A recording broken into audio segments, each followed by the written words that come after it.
మాట్లాడుతున్నా కేసీఆర్ కేటీఆర్ నేను Razakar files cinema తీస్తామని బిడ్డ మామూలుగా రజాకార్ ఫైల్స్ సినిమా తీసుకోవడానికి నేను తంబా ఫైల్స్ అనే సినిమాలు తీస్తారు జనం, లవంగ ఫైల్స్ అనే సినిమాలు తీస్తారు, గంజాయి ఫైల్స్ అనే సినిమాలు తీస్తారు.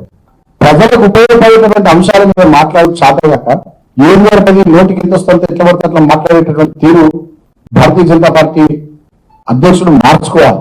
ప్రజలు అసహించుకుంటున్నా, ప్రజలు నవ్వుకుంటున్నా. జబర్దస్త్ అనే ఒక కామెడీ షో వస్తుంది టీవీ ఛానల్లో.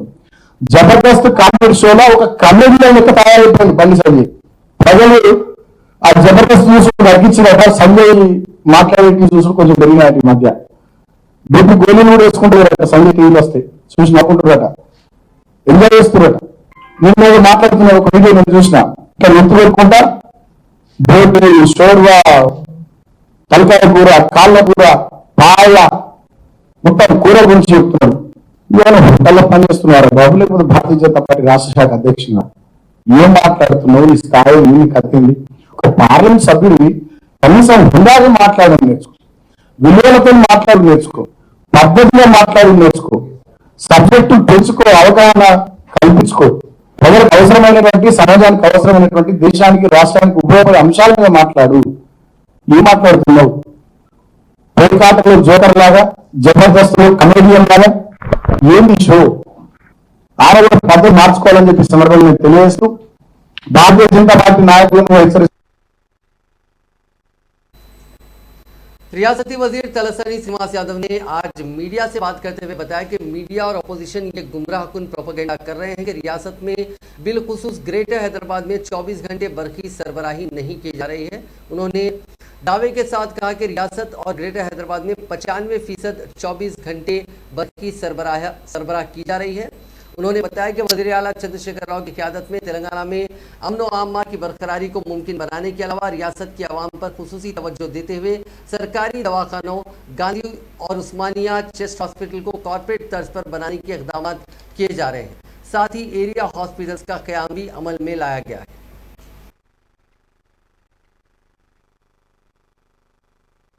మున్సిపల్ సెక్రటరీ గారు చెప్పారు పవర్ కట్ ఎట్లున్నది, ఏ పద్ధతిలో మేము ఇస్తున్నాం అని. సరే, ఇక ఒకటి ఏంటంటే సందర్భాన్ని బట్టి సందర్భోచితంగా కొన్ని అంశాలు చెప్పినప్పుడు అంత ఉలిక్కి పడవలసినటువంటి అవసరం అయితే లేదు. తొందరపడిగా ఒకళ్ళు మాట్లాడారు కాబట్టి నేనే ఇక్కడ వెనక్కి పడుతున్నాను అని చెప్పి నేనేమంటా అంటే కొంతమంది సర్కాస్టింగ్గా కూడా మాట్లాడారు. అది పద్ధతిగా లేదు. డెఫినెట్గా ఇరుగు పొరుగు కలిసి ఉండాలని కోరుకునే వాళ్ళం, ఒకరొకరు సహకరించాలని కోరుకునే వాళ్ళం. మీకు అంత తొందరపాటు ఎందుకు వచ్చిందో నాకేమైతే అర్థం కాలేదు. బట్ అల్టిమేట్గా చీఫ్ మినిస్టర్ గారు కూడా చూడాలి.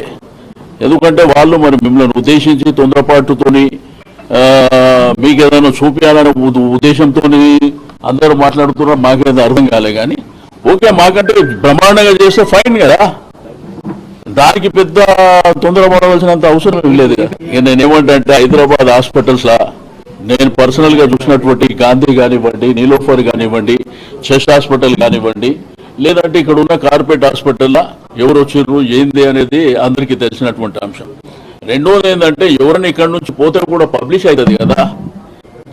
కాబట్టి ఇక మరి అంత ఉలిక్కి పడవలసినంత అవసరం అయితే లేదని నేను అనుకుంటాను. సరే, ఇక అవన్నీ నేనేమంటే ఏదో ఒకటి మాట్లాడాలి కాబట్టి మేము మాట్లాడుతున్నాం అనుకుంటే అది పద్ధతి లేదు. ఏదైనా కానీ ఓ పద్ధతితో మాట్లాడితే బెటర్గా ఉంటుంది.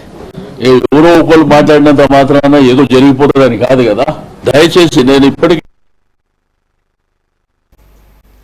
कांग्रेस के सीनियर लीडर व साबिक वजीर मोहम्मद अली शब्बीर ने चीफ मिनिस्टर के चंद्रशेखर राव की इफ्तार पार्टी के दौरान अक़लियती नौजवानों के लिए कर्जों या मुलाजिमतों के बारे में कोई ऐलान न करने पर सख्त मजम्मत की। उन्होंने कहा कि जुमे को एलबी स्टेडियम में चीफ मिनिस्टर केसीआर ने 12% मुस्लिम तहफ़्फ़ुज़ात के वादे पर अमलावरी, अक़लियती नौजवानों को नौकरियां और कर्जे देने, रिहाइश की सहूलत, अक़लियती तलबा के लिए फ़ीस की अदायगी और स्कॉलरशिप की इजराई या पिछले 8 सालों में उनके ज़रिए किए गए किसी भी दूसरे इंतखाबी वादे के बारे में कोई बात नहीं की।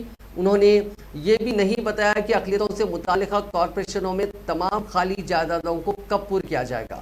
इफ्तार का वक्त मुसलमानों के लिए एक मुक़द्दस लम्हा होता है, लेकिन चीफ मिनिस्टर ने उस लम्हे में झूठे वादे करने और अक़लियतों में खौफ पैदा करने के लिए इस्तेमाल किया। सहाफत के लिए जारी बयान में मोहम्मद अली शब्बीर ने कहा कि अक़लियतों ने पिछले इंतखाबात में टीआरएस पार्टी को इस उम्मीद के साथ वोट दिया था कि केसीआर अपने वादों को पूरा करेंगे। क़ब्ल केसीआर ने झूठे वादों और झूठे दावों से मुसलमानों को धोखा दिया। अब वो चाहते हैं कि वो बीजेपी के खौफ से टीआरएस की हिमायत करें।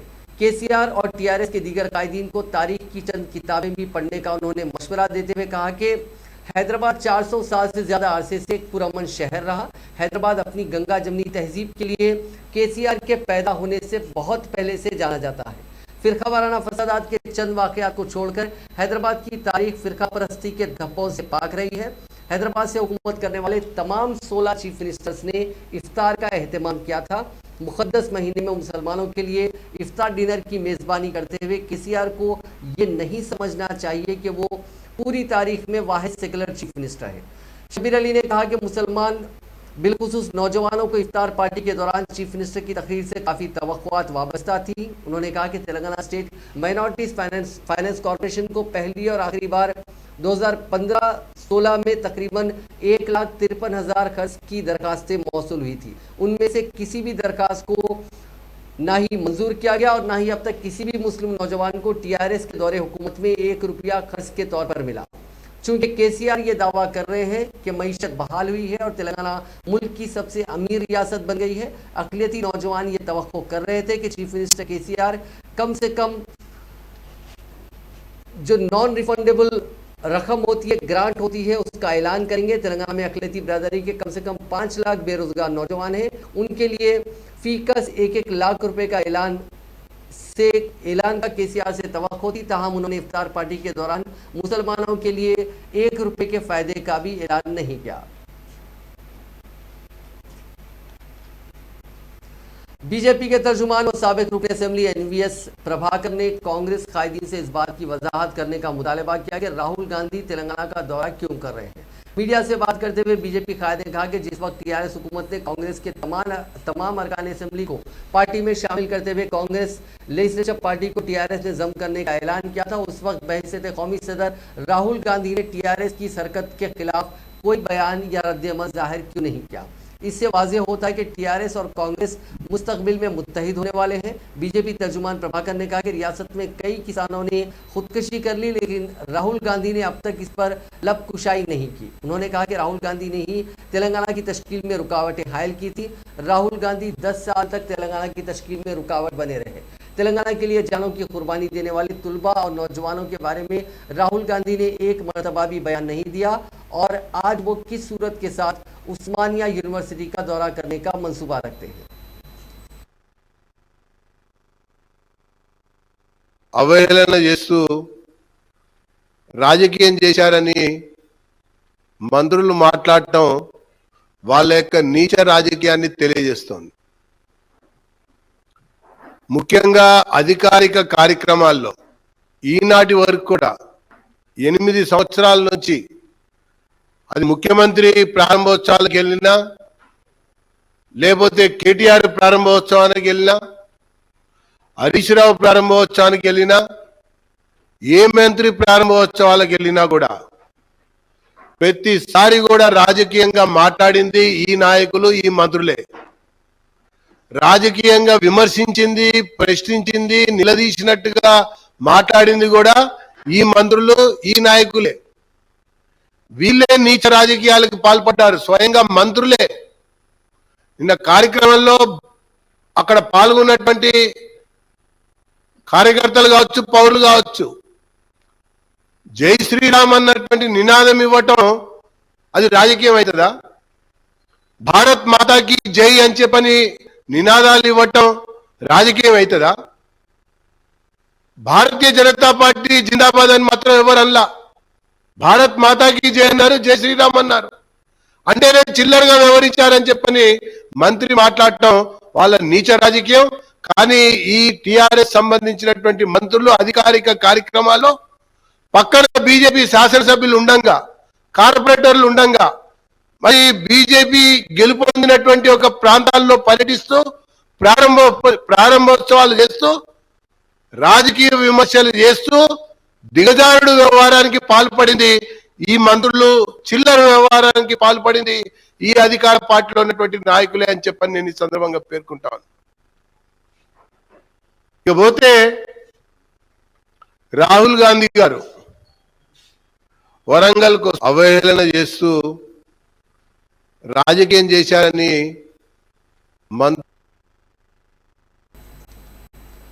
उस्मानिया यूनिवर्सिटी के अहाते में आज कुछ देर के लिए उस वक्त कशीदगी फैल गई जब कुछ तुलबा तंजीम ने उनके कैंपस में राहुल गांधी के दौरे की मुखालिफत करने वालों के खिलाफ एहतजाजी मुजाहरा किया. कुछ तुलबा ने वजीर आला चंद्रशेखर राव का पुतला भी नजर आतिश किया. इस मौके पर इन तुलबा तंजीम के कायदीन की पुलिस के ऑफिसर्स के साथ भी बहस हुई.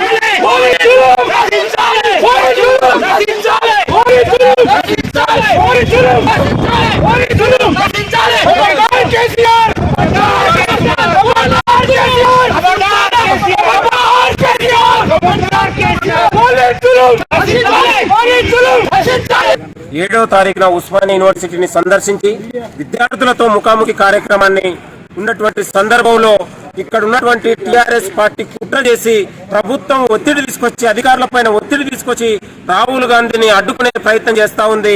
దీని విద్యార్థి లోకం చూస్తూ ఊరుకోదని భావిస్తా ఉన్నాం. ఎందుకంటే ప్రజాస్వామ్యయుతంలో రాజ్యాంగ భారతదేశంలో మనిషి ఎక్కడికైనా వెళ్ళొచ్చు, వాళ్ళ భావ ప్రకటనను వాళ్ళకున్నటువంటి స్వేచ్ఛను ఎక్కడైనా వ్యక్తపరచవచ్చు. అలాంటి సందర్భంలో ఒక జాతీయ నేత పైన ఆంక్షలు విధించడాన్ని మేము తీవ్రంగా ఖండిస్తా ఉన్నాం. ఇవాళ టిఆర్ఎస్ పార్టీ అధికారం आंध्र प्रदेश के एलूरू में कशीदगी देखी गई क्योंकि आवाम की बड़ी तादाद ने अचानक रुकन असेंबली टी वेंकट राव पर हमला कर दिया, जो रियासत की हुक्मरान जमात वाईएसआर कांग्रेस के लीडर गुंजी प्रसाद के कत्ल के मामले की तफसीलात हासिल करने के लिए पहुंचे थे. रुकन असेंबली वाईएसआर कांग्रेस लीडर के अरकान खानदान से मुलाकात करना चाहते थे. बहरम आवाम ने रुकन असेंबली और दीगर पर हमला कर दिया जो उनको बचाने के लिए आए थे. इत्तला के साथ ही पुलिस वहां पहुंच गई और रुकन असेंबली को बचा लिया. ताहम पुलिस को भी नहीं छोड़ा गया. मकामी अफराद का मानना है कि प्रसाद का कत्ल सियासी मकासद के लिए किया गया था. जब रुकन असेंबली गांव पहुंचे तो आवाम की बड़ी तादाद ने उन पर बरहमी का इजहार किया और उन पर हमला कर दिया. इस सिलसिले में एक मामला दर्ज कर लिया गया. रुकन असेंबली और उनके साथियों को इलाज के लिए अस्पताल मुंतकिल कर दिया गया जो तसादुम में जख्मी हो गए थे.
तेलंगाना की पुलिस उन गाड़ियों पर नजर रखे हुए है जिन पर हुनूस कई जेर इल्तवा चालानात हैं. इस खुसूस में जल्दी खुसूसी मुहिम चलाई जाएगी. हाल ही में रियासती हुकूमत ने रियासत की गाड़ियों पर जेर इल्तवा चालानात की अदायगी की सहूलत फराहम करते हुए उन पर डिस्काउंट का पेशकश किया था. इस पेशकश से फ़ायदा उठाते हुए 45 दिनों में कई अफराद ने अपनी गाड़ियों के जेर इल्तवा चालानात अदा कर दिए.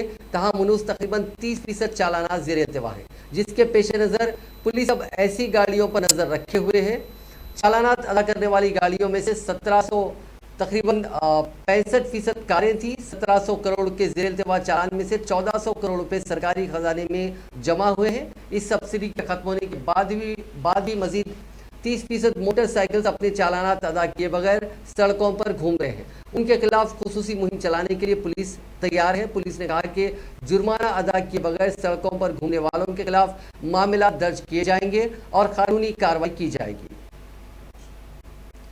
मसावकती इम्तिहानात के लिए तैयार करने वाले तुलबा के लिए हर तरह की मदद करने के लिए Telangana state road transport corporation कोई कसर नहीं छोड़ रही है। उसने मसावकती यानी कॉम्पिटिटिव एग्जाम्स के लिए तैयारी करने वाले तुलबा के लिए नए बस पासेस मुतारिफ किए हैं। कोचिंग के लिए तुलबा की बड़ी तादाद के बस में सफर के पेश नज़र कॉरपोरेशन ने 20% डिस्काउंट के साथ नए बस पासेस जारी किए हैं। इन दो नए बस पासेस का नाम GBT ऑर्डिनरी और GBT मेट्रो रखा गया, जो 20% डिस्काउंट के बाद बिल तरतीब 2800 और 3200 रुपए में दस्तयाब रहेंगे। कॉर्पोरेशन के मुताबिक बस पासेस दोनों जुड़वा शहर हैदराबाद और सिकंदराबाद के बस पास काउंटर से हासिल किए जा सकते हैं। उन बस पासेस के लिए दरखास्त दाखिल करने वाले उम्मीदवारों को चाहिए कि वो आधार कार्ड की नकल के साथ अनएम्प्लॉयमेंट रजिस्ट्रेशन के ID की तफसीलात या फिर कोचिंग सेंटर का शनाख्ती कार्ड दाखिल करें। ईद उल फितर की आमद है। ऐसे में जहां एक तरफ खुशो खुदू के साथ इबादतों का सिलसिला जारी है, वहीं दूसरी जानिब खरीदारी भी उरूज पर देखी जा रही है। ज़ायद 2 साल बाद इस तरह की रौनकें दोबारा वापस लौट आई हैं, जिसने ईद की खुशियों को दोबाला कर दिया। खास तौर पर पुराने शहर की तारीखी चार मीनार, लाड़ बाजार और उसके आसपास के इलाकों में रात के वक्त भी खरीदारों का हुजूम देखा जा रहा है। ये इलाका रात के वक्त भी दिन का मंजर पेश कर रहा है। ईद जो करीब आ रही है, शहर तक बाजार खुले नजर आ रहे हैं। बुजुर्ग बच्चे तमाम ईद की खुशियों में शामिल होने के लिए कपड़ों के साथ साथ दीगर अशिया खरीद रहे हैं।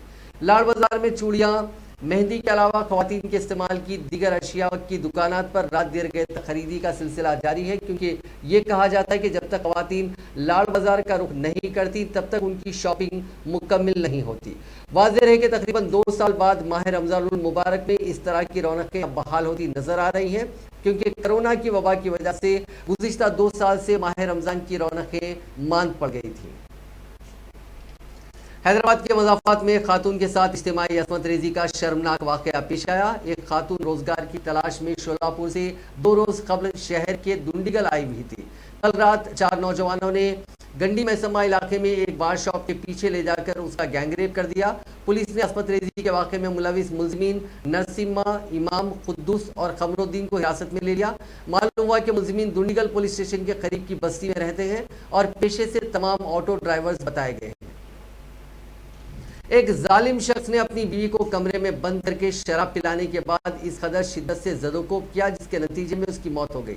ये वारदात हैदराबाद के GD मेटला पुलिस स्टेशन के हदूद में पेश आई। 43 साला ममताज साकिन देवेंद्र नगर की शादी चंद साल कबल बालाकृष्णा से हुई थी। इस जोड़े के 2 लड़के और एक लड़की बताई गई। शोहर और बीवी के दरमियान अक्सर झगड़े हुआ करते थे। कल शोहर ने अपनी बीवी को मकान में बंद कर दिया और उसे शराब पिलाकर बेदर्दी से ज़दोकोब किया, जिसके नतीजे में खातून की मौत हो गई। कत्ल की वारदात के बाद खानदान के अफराद दरवाजा बंद करके मकान में ही मुकीम थे। बाद अज़ां पुलिसियों की इत्तला पर पुलिस वहां पहुंची।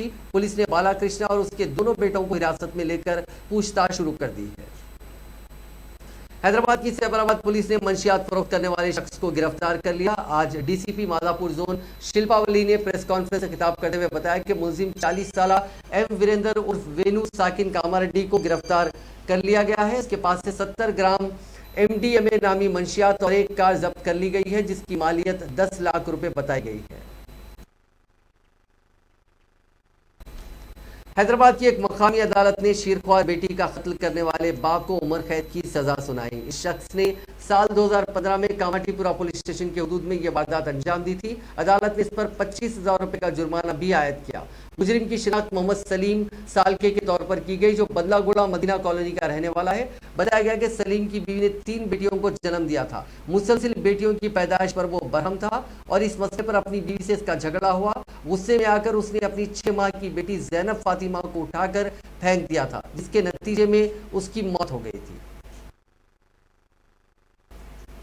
नाज़रीन, इस न्यूज़ बुलेटिन में बस इतना ही। देखते रहिए INN चैनल।